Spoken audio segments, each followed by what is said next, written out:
자, 이제 에베소서는 전체 6장인데 드디어 이제 절반을 넘어갑니다.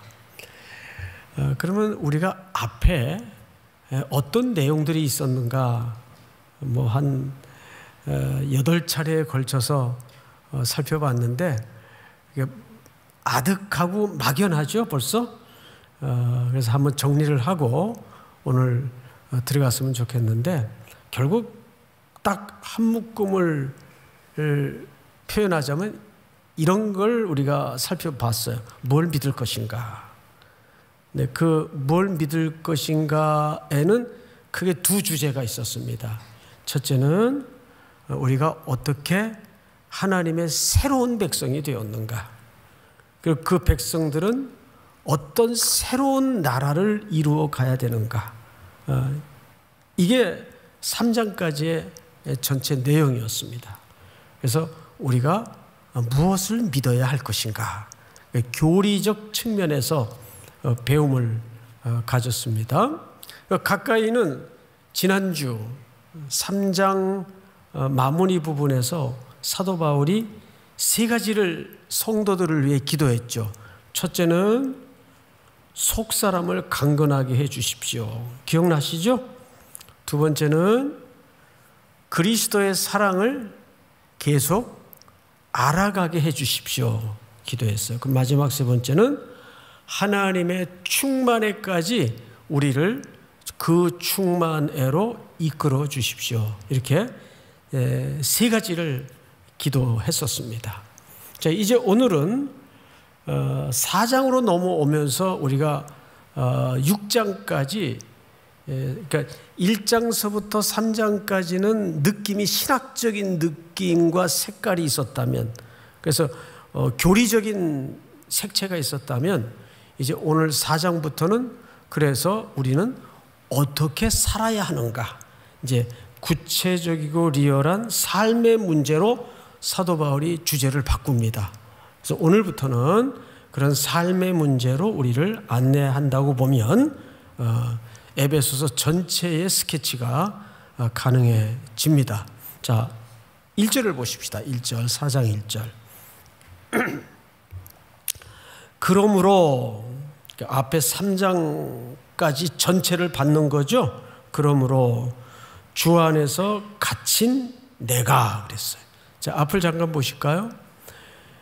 사도 바울은 유난히 계속해서 자기가 갇혀 있다는 표현을 써요. 오늘도 그 표현이 나오죠. 갇힌다는 것은 개인적인 시련이고 고난이지 않습니까? 그런데 바울은 처음에 그런 시련과 고난을 맞을 때 그 의미를 알았다 그랬습니까? 몰랐다 그랬습니까? 몰랐다 그랬어요. 이게 뭐지? 이랬단 말이에요. 그런데 하나님의 성령의 은혜를 통해서 그 고난의 의미가 어느 날 환하게 열어진 거예요.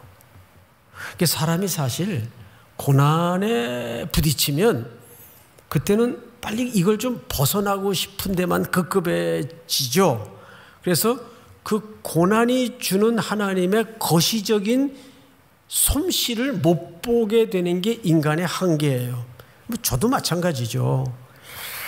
돌아보면 청년 또는 10대 시절에 정말 끔찍했던 그 시간들 기억도 하기 싫죠. 두 번 다시 그 시절로 되돌리고 싶지가 않을 정도로. 그런데 이만짝 시간을 흘러와서 그때 시간을 돌아보니까 그때 그 시련이, 그때 그 혹독했던 어두웠던 시간들, 고통이 오늘날 이런 이유 때문에 그것을 겪게 했구나. 바울도 똑같단 말이에요. 자기는 그리스도께 붙잡혀 포로가 돼서 순종한 것밖에는 없는데 계속 굶고 쫓겨다니고 심지어는 감옥에까지 들어가고 매맞고 그런단 말이에요. 처음에는 이게 뭘까? 그때는 그냥 단순한 그리스도의 포로였어요. 그런데 이 표현을 사도 바울이 그럼에도 불구하고 계속 고집해서 쓰는 이유가 뭐냐면 이제는 차원이 다른 거예요. 그리스도의 포로인 것은 맞는데 이제는 그리스도를 위한 포로가 되었다 그 말이에요. 과거에는 그리스도에 붙잡힌 포로였다면 이제는 더 적극적으로 이제는 그 그리스도의 영광과 그분의 나라를 위한 포로가 되었다고 고백하는 거예요. 그러니까 이제는 갇힌 자의 권위가 달라진 거죠. 우리도 그런 경지가 올 거예요. 처음에는 그냥 겁도 나고 좀 이런 거 내 인생에 안 부닥쳤으면 좋겠고, 그런데 이것이 하나님의 계획과 경영과 마주할 때, 연결이 될 때 덤벼라. 이것이 내 눈물이, 내 시련이 생명을 구원하는 데 도구가 되고 하나님의 나라를 열어가는 데 쓰여지는 발판이 된다면 하나님께서 이것도 능히 감당하고 이겨낼 수 있도록 용기와 힘을 주실 것이다. 그 누구도 흉내낼 수 없는 영적인 담력이 마음속에 성령의 역사를 통해서 들어오는 거죠. 그래서 바울이 이거를 강조하는 거예요. 그래서 오늘 1절에 보니까 그러므로 주 안에서 갇힌 내가 너희를 권한다. 이 말이 안 되잖아요. 아니 갇혀있는 주제에 뭘 권해요? 권하긴. 그런데 이젠 차원이 다른 의미에서 그 마주한 고난이 하나님의 영광을 위해서 소용되고 있다는 긍정적인 차원의 선포를 담아내고 있는 겁니다. 자, 그 다음에 볼까요? 너희가 부르심을 받은 일에 합당하게 어떻게 하라 그랬어요? 행하여라는 말은 제가 1부, 2부, 3부 때도 우리 젊은 형제들에게 자매들에게 똑같은 얘기를 했는데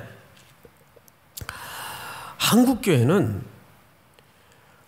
청년들에게 잘못된 그림 하나를 심어줬어요. 소위 비전 컴플렉스라는 잘못된 인식을 심어줬어요. 저도 그런 실수를 했죠.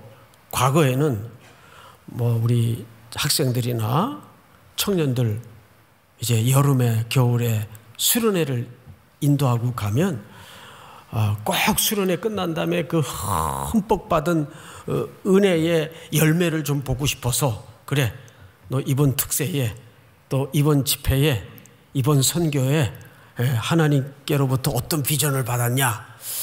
그러면 어떤 친구들은 멀뚱멀뚱해요. 비전이요? 머리를 극적극적 하면서 저 별로 그런 거 생각 안 해봤는데요. 그러면 이제 바로 야단을 맞아요. 아니 너 그렇게 은혜로 한 주간을 보냈는데 그래 기독 청년으로서 그래 비전이 없다는 게 말이 돼? 야단을 맞아요. 그냥 오늘 갑자기 그냥 훅 들어온 거죠. 그러면 마음속에 이렇게 캥겨요. 나는 왜 비전 같은 게 없을까? 그래서 막 그 비전을 또 짜내는 친구들도 있어요. 뭔가 삼일교회 다니면서 그래도 비전은 하나 만들어야 되는가? 이렇게 하다 보니까 마치 그런 거시적이고 장엄하고 큰 어떤 비전이 없으면 위축이 되고 그래서 컴플렉스에 빠져요. 이게 소위 비전 컴플렉스예요. 근데 이거는 여러분들의 잘못이기보다는 교회가 또는 지도자들이 사실 잘못 심어준 인식이기도 합니다. 그래서 부르심에 합당히 행하라 그러면 이런 표현만 나오면 이것도 내가 부름을 받았으니까 무슨 비전을 받아야 될까. 근데 여기 행하라는 말이 그런 의미가 아니에요. 정확한 원문의 의미는 살아라 그 뜻이에요.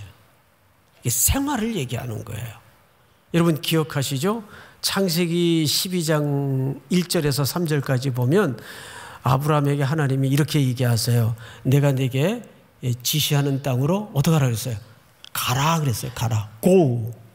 그래서 우리는 선교나 어떤 사명을 촉구할 때 그 본문이 아주 전문적으로 등장을 합니다. 그런데 그 할라크라는 가라라는 동사도 결국 어떤 비전적 차원에서 쓰여진 게 아니에요. 그 할라크라는 말은 정확하게 하나님과 함께 걸으라 그 뜻이에요. 다시요. 하나님과 함께 어떻게 하라고요? 걸으라 그 뜻이에요. 이게 진짜 비전은 내가 뭔가를 만들어서 그거를 저 멀리 던져놓고 목적지를 향해서 무서운 기세로 질주하는 게 아니에요. 매일매일 하나님과 뭐를 연습하는 거예요? 동행하고 걸어가는 거를 연습하는 거예요.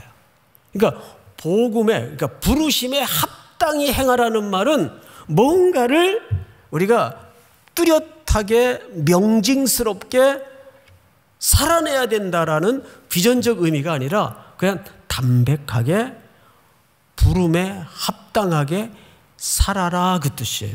어떻게 살아야 될까요? 2절에 그 내용이 나와 있죠? 성경을 보십시다. 모든 겸손과 온유로 하고 오래 참음으로 사랑 가운데서 서로 용납하고 여러분 보세요. 자, 저를 볼까요? 겸손과 온유와 오래 참음과 인내와 사랑으로 그랬어요. 이 5가지 덕목만 봐도 뭐 그렇게 우리가 생각하는 것처럼 뭔가를 맹글어내야 되는 그런 위대하고 비전적인 그런 설명이 있나요? 그런 거 일절 없어요. 5가지 덕목만 봐도 그저 소소하게 사소하게 우리 일상에서 인격에 관한 문제고 성품에 관한 문제고 신앙의 덕목에 관한 문제더라고요. 그거 하라 그 말이에요. 그것이 부르심에 합당히 살아가는 성도들의 일상의 문제라 그 말이죠. 그러니까 오늘 이 명령은 명령형으로 되어 있지만 우리 일상을 얘기하는 거예요. 왜 이런 요구를 하냐 하면 하나님이 오늘 에베소 4장에서 궁극적인 목표가 있기 때문입니다. 하나님의 목표 뭔가 한번 볼까요? 4절을 보세요. 4절을 우리 우성현 목사님 한번 읽어주실까요? 3절. 평안에 매는 줄로 성령이 하나 되게 하신 것을 힘써 지키라. 예, 마이크가 좀 잘 볼륨이 안 됐는데 한 번만 더. 평안에 매는 줄로 성령이 하나 되게 하신 것을 힘써 지키라. 네, 자 저를 보실까요? 평안에 매는 줄로 성령이 뭐 되게 하신 것, 원네스, 하나 되게 하신 것을 힘써 지키라 그랬어요. 그러니까 하나님의 성도와 교회를 향한 진짜 목표는 우리를 그리스도의 몸으로 하나로 묶어주는 걸 얘기하는 거예요. 그 하나됨을 견고하게 무너뜨리지 않고 지키기 위해서 5가지 삶의 덕목이 필요하다는 거예요. 겸손과 온유와 사랑과 오래 참음과 용납과 인내. 이거는 무슨 거시적이고 거창하고 대단한 어떤 명령들이 아니에요. 매일 우리가 가정에서, 캠퍼스에서, 교회 안에, 공동체 안에서 그 하나를 무너뜨리지 않도록 하기 위해서 서로를 존중하고 배려하고 절제하는 어느 교회에서 한 공간을 리모델링을 해가지고 펠로십 공간을 만들었어요. 교제실. 그리고 이제 거기에는 테이블 또 쫙 커피 포트 쭉 놓고 이제 드디어 리모델링이 다 끝나고 목사님이 기도하는데, 새벽마다 기도를 하는데, 이 홀을 어떤 성경을 앞에 딱 붙여놓는 게 좋을까.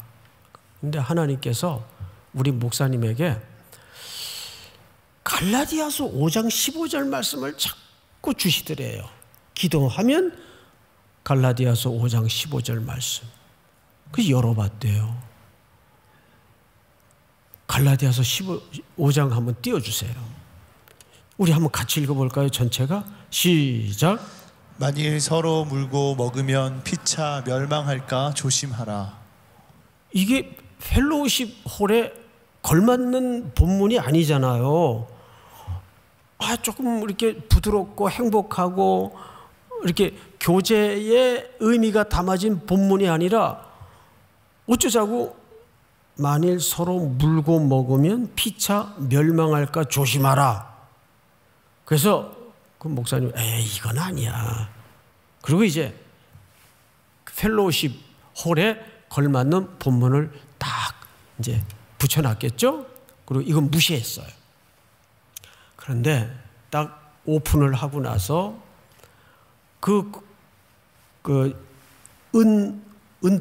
은색깔 통 있죠? 왜? 그 커다란 거. 전기 꽂아가지고 커피 내려 먹는 거.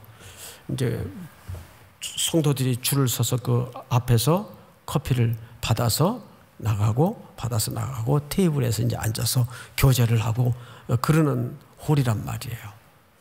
그 주일날 예배 끝난 다음에 이제 남자 집사님들이 커피를 받아서 이렇게 돌려서 나가고 줄 서 있던 분이 그 다음에 또 커피를 받아서 이제 나오는 거예요. 근데 어느 시점에서 커피를 받아서 돌아가지고 나가던 이 집사님이 뭐 커피가 좀 이렇게 부족했던지 좀 아쉬웠던지 다시 돌려서 조금 더 받으려고.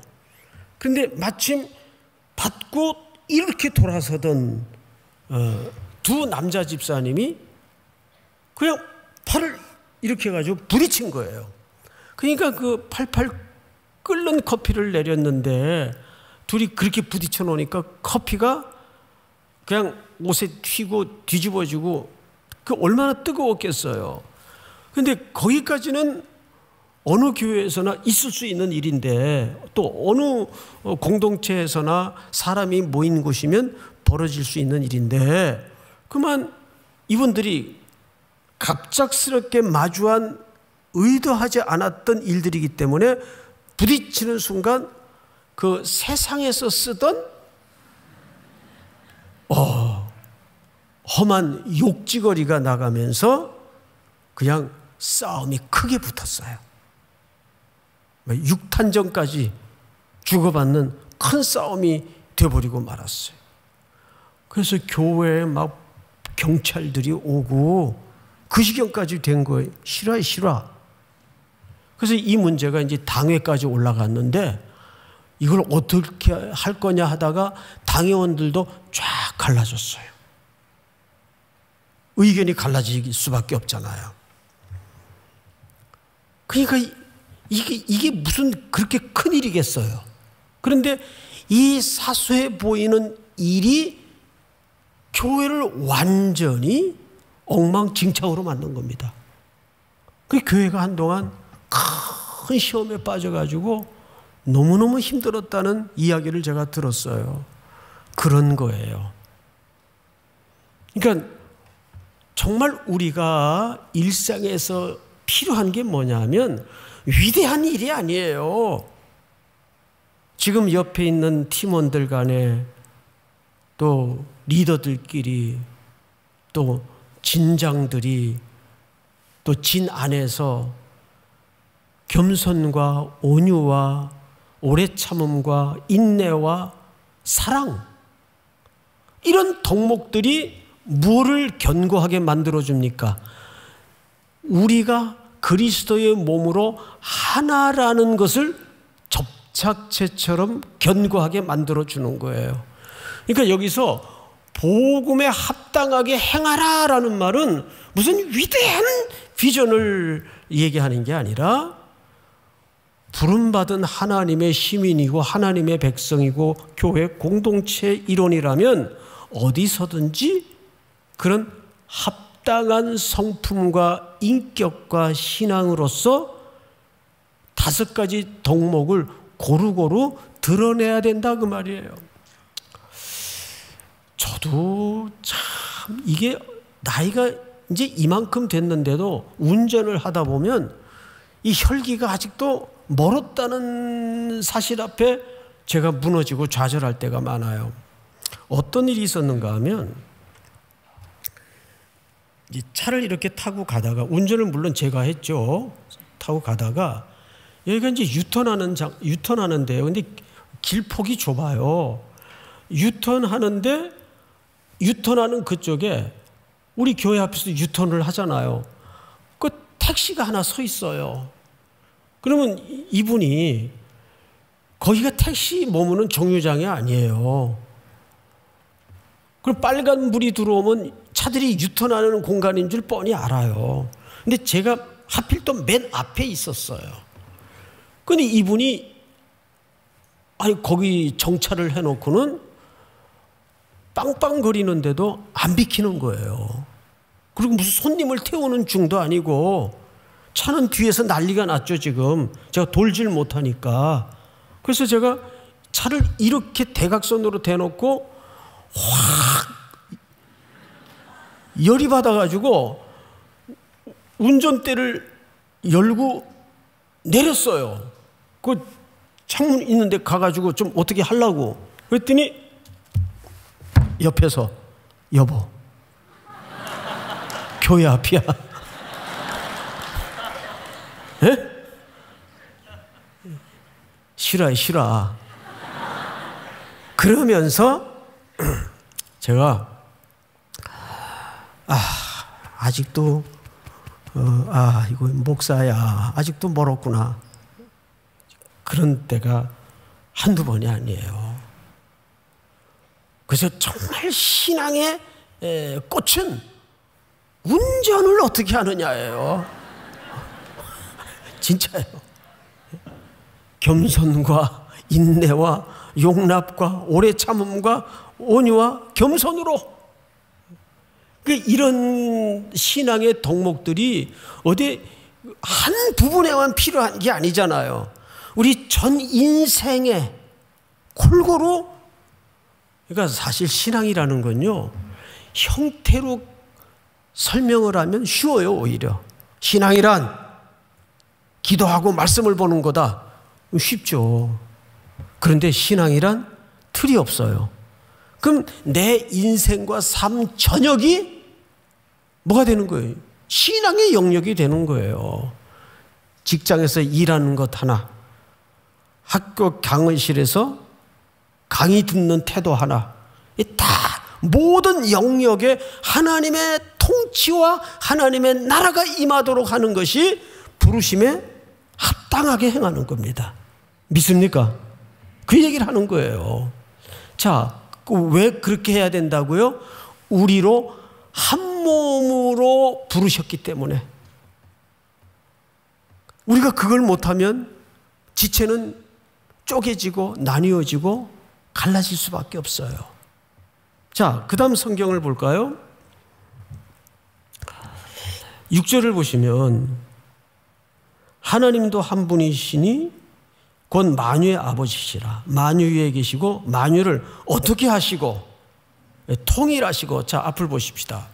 여기 통일하시고라는 말은 모두가 다 똑같은 생각, 모두가 다 균일하게 획일적으로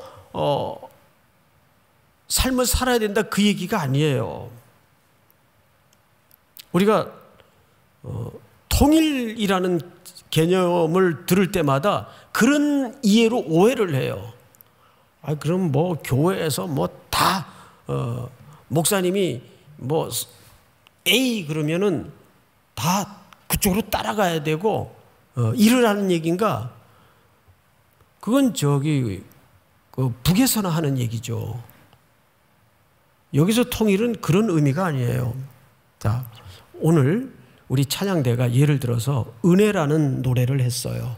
근데 제가 늘 그 찬양대 노래할 때 저기 그 올겐 뒤에 서서 항상 이렇게 잘 듣거든요. 그러면 베이스 파트, 테너 파트, 엘토 파트, 소프라노, 또 우리 피아노, 또 지휘하시는 선생님 다 자기 역할이 똑같아요, 달라요? 다 다르죠. 그리고 예를 들어서 음이 테너인데 베이스 소리를 못 낸단 말이에요. 저 같은 경우는 이제 음색이 잘은 못하는데 테너예요. 그러면 저보고 베이스 하라 그러면 저는요, 이 소리를 낮게 내면 이 뒷골이 아파요. 그럼 못 내요. 그럼 이 소리가 안 나요. 근데 이제 탁한 음성이라도 소리를 키를 높여서 내라 그러면은 어마어마하게 고음이 나요. 이건 진짜예요. 근데 뭐 잘한다 못한다 그런 차원이 아니고 하나님이 그 사람에게 주신 탤런트가 다르단 말이에요. 그래서 그 각양의 음색과 파트가 어우러져서 지휘하는 분의 지휘를 통해서 은혜라는 아름다운 멜로디가 전 형제자매들에게 전해지고 울림이 되는 거죠. 교회는 그런 공간이어야 돼요. 자, 이 얘기를 사도 바울이 조금 더 들어가서 어떻게 풀어내는가를 잘 보세요. 자, 성경을 보세요. 7절.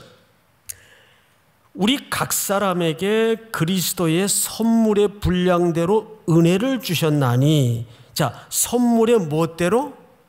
분량대로라는 말은 이렇게 부피 개념이 아니고 각각 특색 있게 선물을 주셨다 그 말이에요. 근데 그 얘기를 시편 한 편을 인용해서 설명을 합니다. 그 얘기가 8절인데 우리 8절은 여러분들이 직접 한번 같이 읽어보십시다. 시작.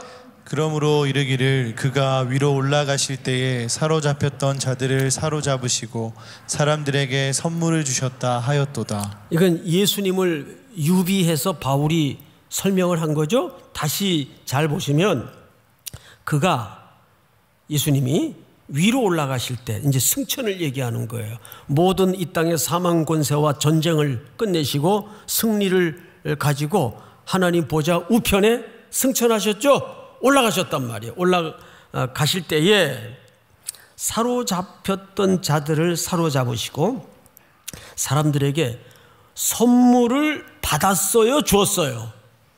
주셨다 하였도다. 하였도다 하니까 이거 어디서 코테이션 한 거예요. 어디서 인용을 한 거란 말이에요. 그렇죠? 어디서 인용을 했나 봤더니 자막을 보세요. 시편 68편 18절을 인용했어요. 자, 여러분 한번 같이 읽어볼까요? 시작. 주께서 높은 곳으로 오르시며 사로잡은 자들을 취하시고 선물들을 사람들에게서 받으시며 반역자들로부터도 받으시니 여호와 하나님이 그들과 함께 계시기 때문이로다. 자, 여기 잘 보시면 바울이 이 본문을 인용한 거, 이 시편을 오늘 선물이라는 말을 이해시키기 위해서. 근데 주께서 높은 곳으로 오르시며 사로잡은 자를 취하시고 선물들을 사람들에게서 주었어요, 받았어요? 시편 68편에서는 받았다고 돼 있어요. 근데 이 본문을 인용한 바울은 그 선물을 받았다고 썼어요, 줬다고 썼어요? 줬다고 썼어요. 그러면 이 본문 때문에 학자들이 의견이 분분해요. 이거 바울이 오기를 한 거다. 근데 성경은 오기한 걸 써놓을 리가 없잖아요. 이거는 그런 오기의 문제가 아니고 이런 뜻입니다. 고대 시대 전쟁의 그 문화를 이해해야 됩니다. 자, 어떤 세력과 전쟁을 했어요. 그러면 이기겠죠?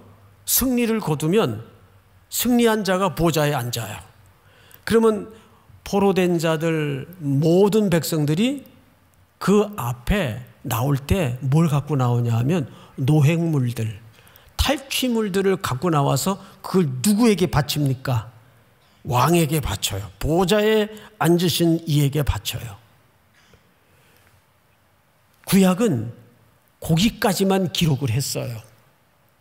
그래서 그 선물을 바치는 것으로만 기록을 했어요. 그런데 뭘 생략했는가 하면 그건 고대 전쟁에 누구나 잘 알고 있는 이해고 문화입니다. 왕은 그 선물을 받아서 전쟁에 참여했던 자들에게, 또 전쟁에 참여하지 않았지만 그 승리의 기쁨을 함께 나누는 자기 백성들에게 그 선물을 그냥 대가 없이 나눠줘요. 그러니까 바울은 에베소 4장 8절을 다시 읽어보세요. 제가 읽습니다. 그가 위로 올라가실 때에 사로잡혔던 자들을 사로잡으시고 사람들에게 선물을 받았어요, 주었어요. 그러니까 여기에는 뭐가 생략된 거죠? 여기는 받은 과정을 생략해서 주는 과정만 기록을 결론적으로 한 겁니다. 구약 성경은 뭘 생략한 거죠?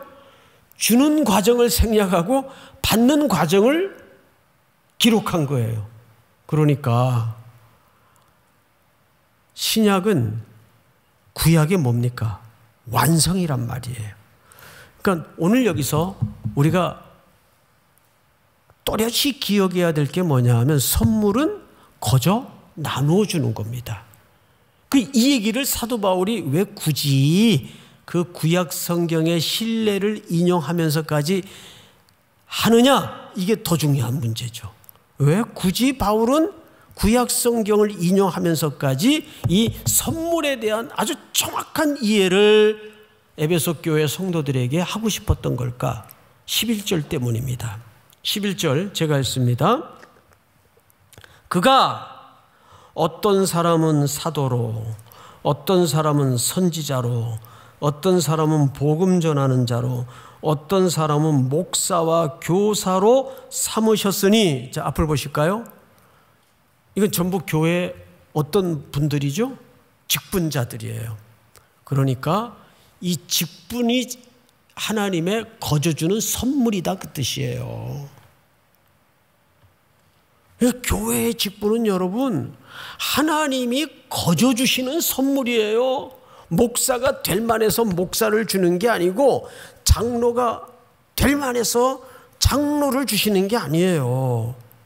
한때 아주 한국 교회에 지금도 일부 그런 폐단이 남아있긴 한데 아주 불편한 그 소리가 들렸었습니다. 뭐 교회 또 큰 교회 장로가 되려면 가난해서는 장로 노릇 못한다. 헌금을 많이 해야 되고 재정적으로 기여도가 높아야 되고 이게 이제 교회를 망하게 하는 거예요. 아니에요. 교회는 목사서부터 아무리 작은 직분의 역할이라도 몽땅 그냥 주시는 은혜예요. 거저 주시는 은혜입니다. 이걸 여러분들이 잊어서는 안 돼요. 그럼 여기에 진짜 중요한 의미가 녹아져 있다고요. 그거는 내가 교회 어떤 직분도 이건 내가 하고 싶어서 하기 싫어서 하기도 하고 그만두는 것도 아니에요. 그러니까 교회의 직분은 어떤 역할이든 소중히 여길 줄 알아야 돼요. 믿습니까? 근데 가끔, 자주는 아닌데 자기하고 무슨 의견이 안 맞고 수가 틀리면 야, 교회가 뭐 청파동에 삼일교회밖에 없냐? 딴 데 가면 되지 뭐.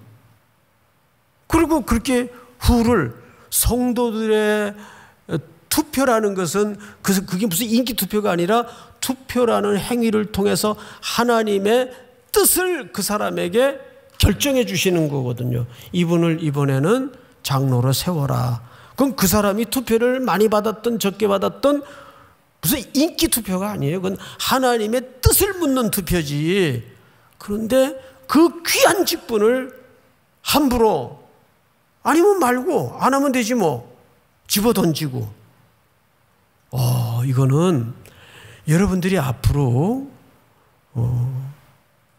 어느 교회에서 또 우리 삼일교회에서 평생 신앙생활을 하더라도 하나님이 내게 맡긴 리더이든 간사이든 팀장이든 진장이든 소중히 여길 줄 알아야 돼요. 두 가지 의미 때문입니다. 첫째, 이건 내가 무슨 자격이 있어서 맡은 것도 아니고 하나님이 내게 맡겼다는 사실 앞에 우리는 엄중한 생각을 가져야 됩니다. 믿으십니까? 그러면 이분들을 왜 세웠는가 그 말이에요. 왜?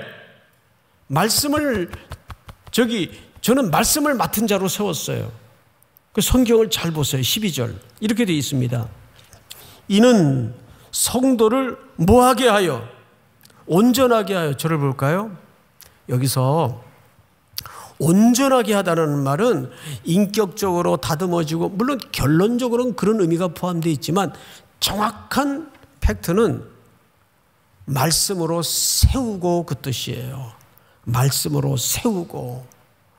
그래서 여러분 기억나시죠? 사도행전 11장에 안디옥 교회가 등장을 하는데 최초로 세워져서 그 안디옥 교회 성도들로 그리스도인이라는 별명이 만들어지죠. 근데 그 과정을 기억하십니까? 예루살렘 교회에 보고가 하나 날라왔어요.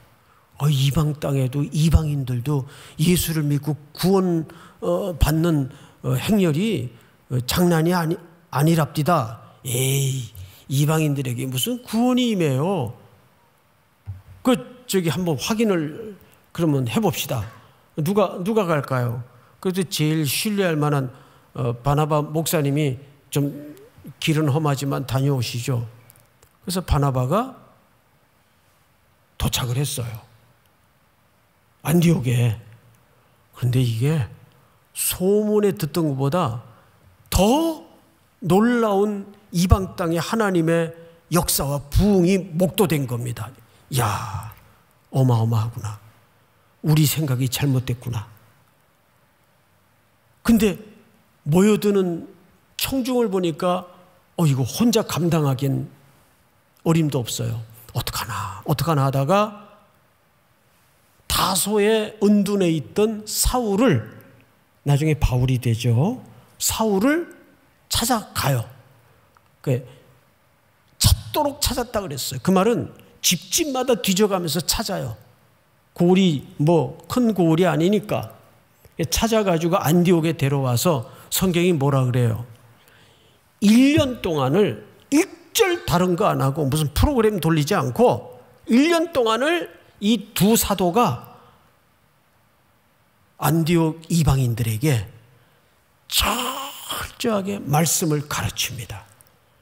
그러고 나서 거기서 교회가 만들어지고 그들이 뭘로 불리워지기 시작하죠? 그리스도인이라 외부 사람들이 불러주기 시작해요.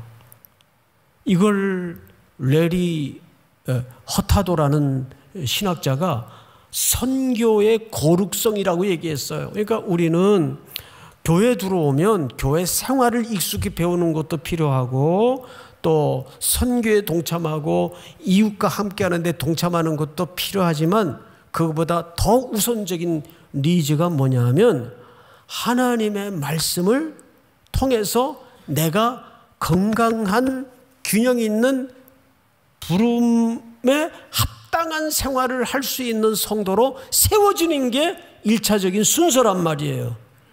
그러면 그 성도들로 하여금 뭐하게 하도록 하기 위해서 12절을 잘 보세요. 제가 읽습니다.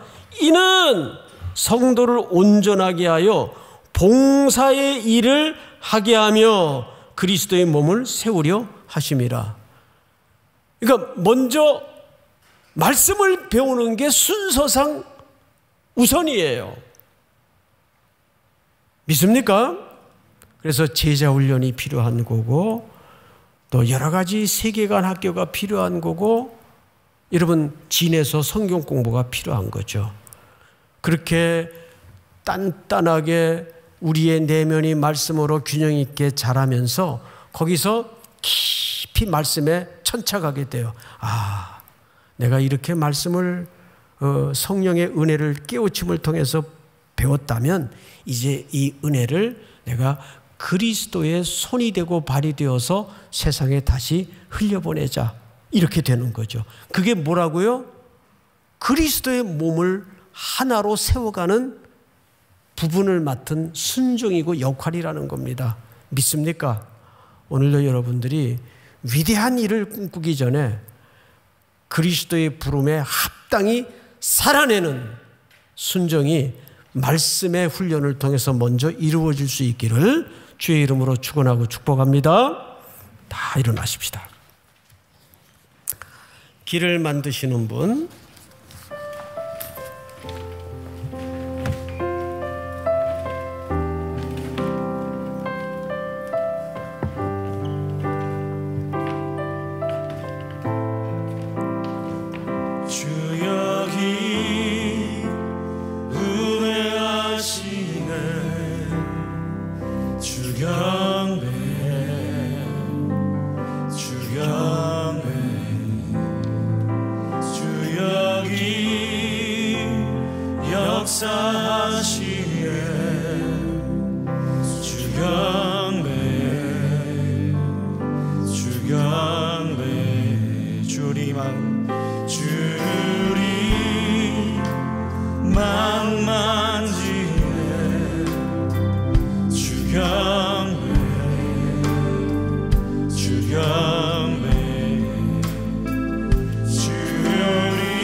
하나님,